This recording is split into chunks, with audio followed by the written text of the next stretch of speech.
Hey, what's up everybody? I'm Split Shot. This is Heart of Florida Outdoors, and today what we're going to talk about is something that a lot of people in the state of Florida use. I'm just going to give you a couple little tips that I would use whenever I use this system, and that's going to be the Summit Viper. So welcome to the channel. We'd like you to like and subscribe if you like our video, and we want to welcome you to the Heart of Florida. Come be a part of our community, and thank you for tuning in. What we have here is the Summit Viper. Summit Viper is a really popular climbing tree stand, and what it is that's exactly what it is it's a tree stand that you can use to climb trees.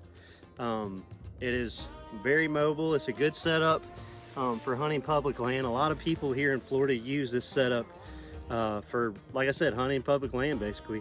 They're able to move around. It's very versatile. It works very well in the type of terrain that is found a lot in Florida. Right here behind me, you can see these pine stands. This is area, you know, that's got some gallberries and palmetto flats. And with these pine trees, you can climb up really high. You're able to see. There's a lot of options with this tree stand. Whenever you come into these pine flats, you can climb, you know, various size of trees, you know, fairly big around. If you can get this cable around it, and we'll go into the cable and how this stand's used, but if you can get this cable around the tree and locked into place, then you can pretty much climb that tree as long as it's a straight tree, doesn't have any branches. Or you can use it in hardwoods and you're still able to get in and find places in hardwoods that you're able to utilize this tree stand, as long as you can get a tree without any branches and you're able to go up, and it's got to be fairly straight. But though, other than that, like, there's not very much limitations to this. It doesn't work very well on really small trees. Like, you do have to have a certain size tree because it is limited. One thing, because of like a person's weight, like if you're a bigger guy, then you're gonna have to worry about like the weight of the tree and swaying a lot. But if you are trying to climb a really small tree or something like this tree, this is the one that I'm picked today, is to come over here and climb. This is fairly, you know, this is probably a basketball sized tree, and you can see it's really straight tree, about basketball size, and you can climb as high as you want to with this setup. Today I'm not going to be using a harness, just for the ease of being able to film and the fact that I wasn't able to find my harness. I'll go into detail. I don't really use this setup anymore, but I have used this setup a lot in the past. I want to say I ran climbing tree stands for about 10 to 12 years, somewhere in that period. Then I transitioned over into saddle hunting. It's a little bit different. Same kind of concept, like you're able to use it on any kind of trees. You can get into some different stuff, but we're not here to talk about saddle hunting. We're here to talk about climbing tree stands, Summit Vipers, some tips and techniques that we can use to make us a little more successful with them. And that's what I'm going to show you here with this stand. First, I'm going to show you it in the transport mode, because you can carry the stand in on your back. And let's get into that. Okay, when you're transporting this stand, you're obviously, you have, this will be the top, this will be the bottom right here, top, bottom, and then you have your seat, and you have these straps, backpack straps. There's different variations that you're able to purchase. I think maybe Summit has some that you can actually have like a waist belt and stuff, but you're able to have like a waist belt or different backpack straps. This is the one that came with this stand when I bought it. I want to say this one is probably about 5 years old now. Maybe a little bit more, 7 to 5 years old. But this is the basic idea, is you have your backpack straps, and all you do, just throw it on your backpack, or on your back like a backpack, and you're able to carry the stand through the woods wherever you want to go. It is a little bit bulky, but you're able to transport it around. You're able, like I said, these stands are very mobile. You're able to move around, and you can adjust yourself fairly easy just by packing it up and walking to wherever you want to go. So that's the stand. That's how you would carry it out.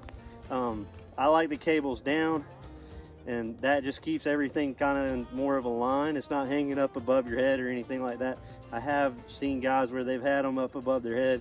I like to keep them down low, because this is down where my legs are, and I'm not really hanging up on so much stuff.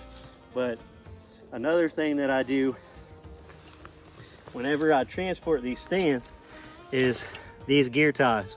The gear ties do not come with the stand. This is something I added extra, because when you take these off, you get a little bit of wobble in the stand.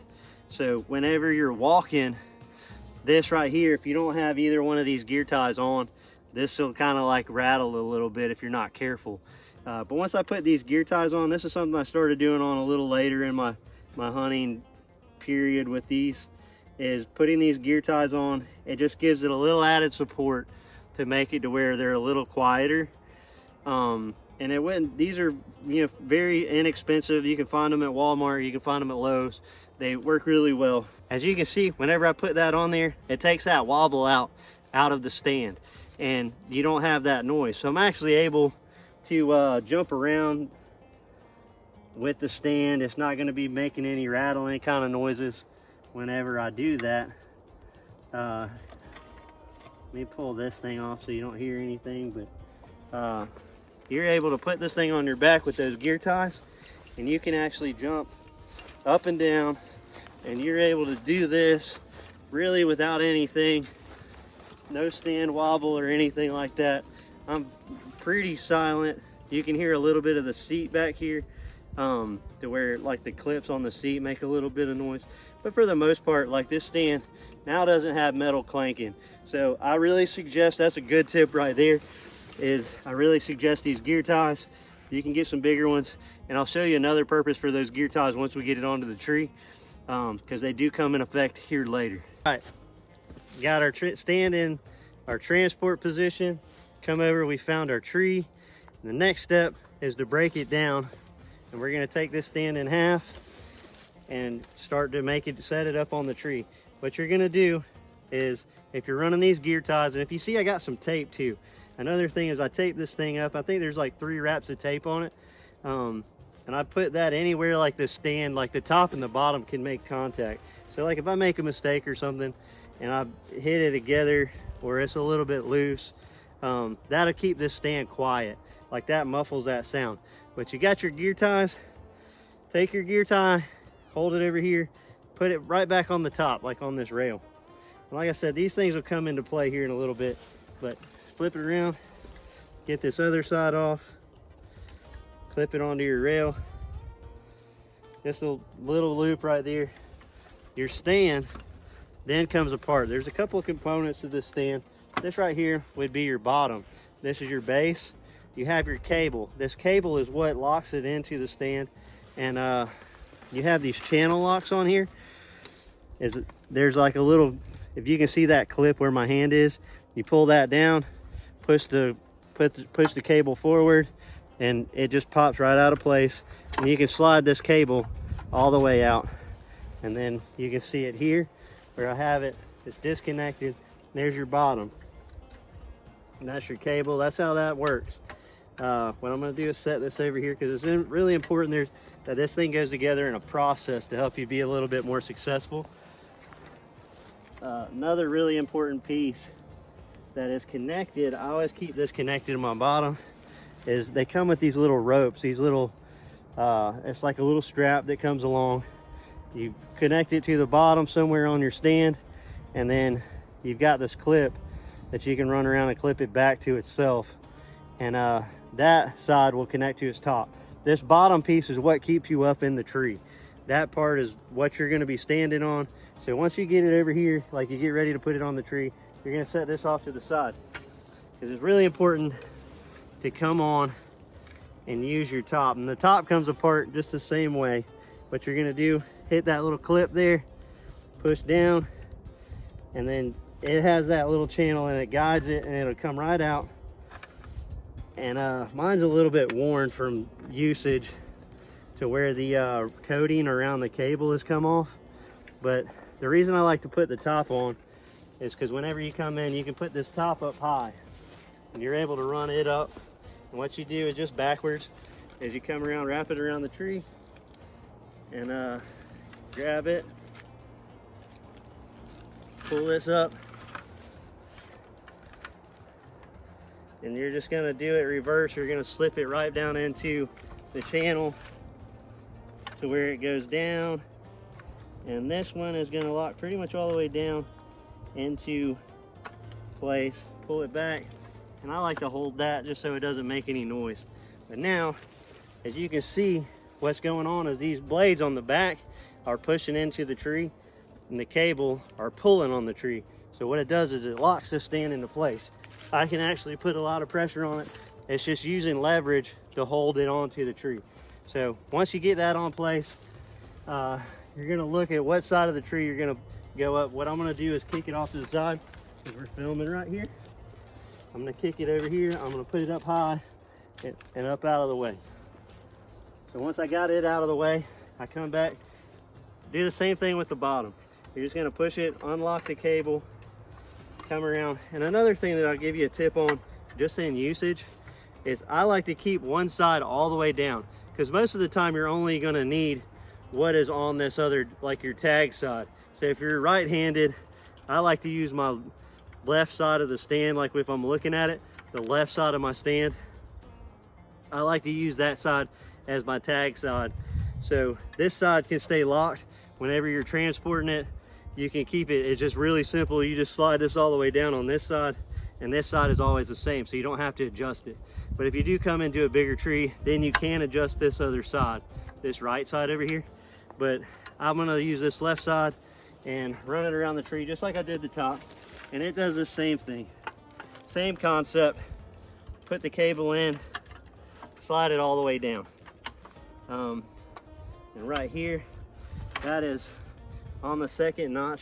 I'm not gonna go all the way up this tree. Like I said, it's really dangerous. These stands can, the bottom can slip out from you, and that's why you have this little rope. This is that little strap that I was showing you. It's got like a bungee built like into it, kind of a bungee system. You bring it back up and wrap it around the bottom, or around the top. It's already connected, looped onto the bottom, and then just clip it back into place, and that locks that strap into it. And what this strap does is, for whatever reason, let's say you're climbing the tree and this bottom kicks out, or it slides down to the ground, like you lost footing on it and it slides down to the ground. What this does is keeping it going to where you can still get that stand. Like if it does fall, you can pull it back up and get yourself. Same thing though, is cable is pulling into the tree, bottom is pushing it in, and that leverage, like you can see, it holds, I think the capacity for these is 300 pounds, and you're actually, able, 300-pound guy is able to pull, as long as he uses it the right way, able to use this stand, no problem, and it would be perfectly fine with the manufacturer. Another thing like important is when you're picking out a tree, if you do come, say we're hunting in a cypress stand, and the base of the tree has got that taper on it, and you see like the top starts to come down and it's a little skinnier at the top, and you'll see this in pine trees too, is once you start to climb up, what you can do is actually start out with your stand a little bit like this. You'll have it locked all the way in place, but start out with it a little bit at an angle, and then once you pull up, like it'll start climbing the tree, and the tree starts to get smaller, it'll actually start to level itself out.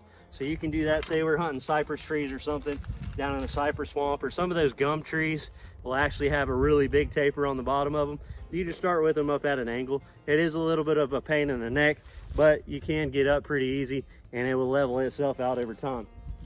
The reason I always put the top up is that means I can get this top up out of the way, and if I do it the other way, let's say I drop the top and I'm trying to set the top up, this bottom is always down in the way. So it's, as you can see it here, if I'm up here working trying to set my tree up, well now if this top falls or I mess up, like it's gonna hit this bottom, and then now I'm making a metal clanking noise in the woods, and that is one of the worst things that you can have to happen.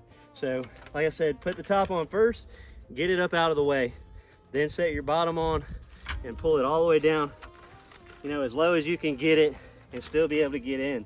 So a lot of people will try to get into these stands and they'll bring the bottom all the way down to the ground, and then they'll bring the top all the way down to the bottom, and then they're trying to step over. Well, that's a big step.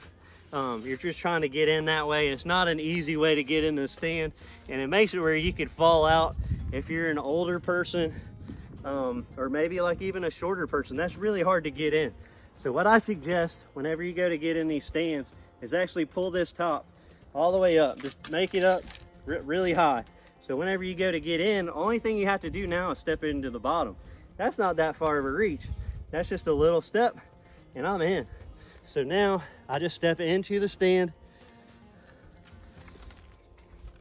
slide it down, and then I'm sitting here, I'm ready to start climbing. So like I said, I don't have my harness on today. I'm not gonna go very high. All I'm gonna do is show you just how to use this stand. What I do with my feet is I'm gonna throw my feet out to the side, and I'll show you up here. Is you throw your feet out to the side, and I'm just locking into the side here. And then that gives me the ability to pull the leverage off of the stand and to be able to move the stand up with me.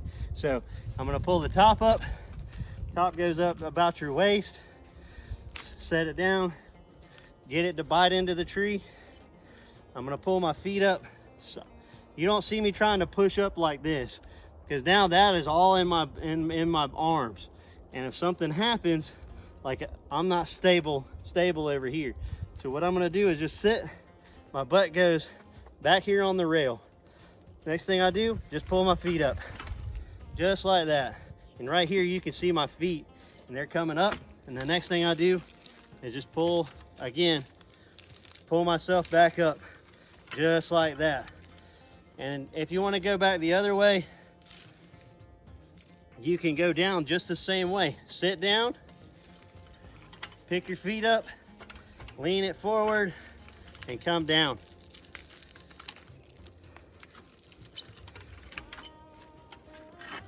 Once you get down to your height, whatever your height is going to be, like where you want to hunt, what you're going to do is you found your right height. Take that bottom, lock it into place. Pull your top up about waist high and lock that into place. Sit back on that rail again, lock it into place. You grab your seat, and you're going to have these straps on the seat, and the seat itself is strapped right here to this little bar on the bottom, and I like to slide mine forward. But once you get that into place like you want it to be, you've got these little black straps that are on it. These black straps, they're adjustable as well. We're going to adjust it down to our tree size.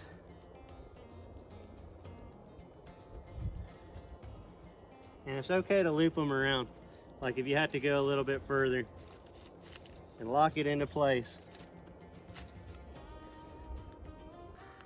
Okay, what I'm going to show you now is just this seat configuration. I like right here, as you can see, these straps just pull off. And what I'm able to do with them is they just come undone. Just like that, they come off really easy, and then they clip back into themselves.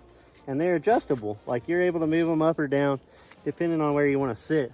What I like to do for bow hunting is I like to pull these things all the way down to where I can get them as tight as I can possibly get it. And then instead of just looping it back in, what I do is wrap it around that pole, around the stand itself, and then I clip it back into its place. And what that does is this keeps me more level with this rail. So when I'm archery hunting, what I'm able to do is now I can get shots and it's not in the way of my bow. So I'm actually able to be able to move my bow over top of this and be able to shoot just from sitting here in the seat. And I'm able to pull my bow back on my strong side. I can kind of turn my butt here on the seat a little bit, and I can shoot out in front of me. And I'm able to have my string, because of the angle of the string, I'm up and over top of this rail. That works really good, guys, for bow hunting. Like I said, you just do a loop around this rail right here, click it back into its place. Now for gun hunting, what I prefer to do is I'll undo these, and I want to be as low as possible. So what I'm going to do is pull these out and get as much adjustment the other way as I can. And as you can already see, it's dropping the base of this seat down. Okay, now you're able to see that I dropped this seat down. As you notice, these aren't looped around anymore. I've got them adjusted all the way down. And what that does is it makes it where I'm sitting a little further down here. And now I've got a little bit more of a brace, like if I'm rifle hunting. So whenever I'm up And this seat, I'm actually able to bow hunt and be able to swing around. But if I was trying to do that with my bow, with this seat all the way down, like it's not even, I'm able to get a shot like this, but I'm still hitting these rails. So drop these things down if you're rifle hunting, loop them around, pick them up as high as you can. Try to stay even with this bar whenever you're bow hunting. Those are just a couple of tips. Another thing that I'll show you, these gear ties come back into play. You take that backpack, loop it up over here, around say your rail, and everything that you want to keep. When I use these stands on a regular basis, I would run about 4 of these gear ties, and I was able to run like I could tie my thermocell over here. I could put a gear tie with my grunt call on it and hang my grunt call there. I could run a rangefinder. All of it is tethered into place and it's not gonna fall. And it only just takes a second just to loop it around, and all that stuff is at your hands and it's tied so it's not dropping. You're not losing your grunt tube, you're not losing rangefinder, and all those things are very easily accessible. They're tied to the tree. You can pop into your backpack, grab whatever you need out of there. It's really simple. It helps you out. Hope you enjoyed the video. Give us a like, subscribe, and we hope to see you here in the heart of Florida.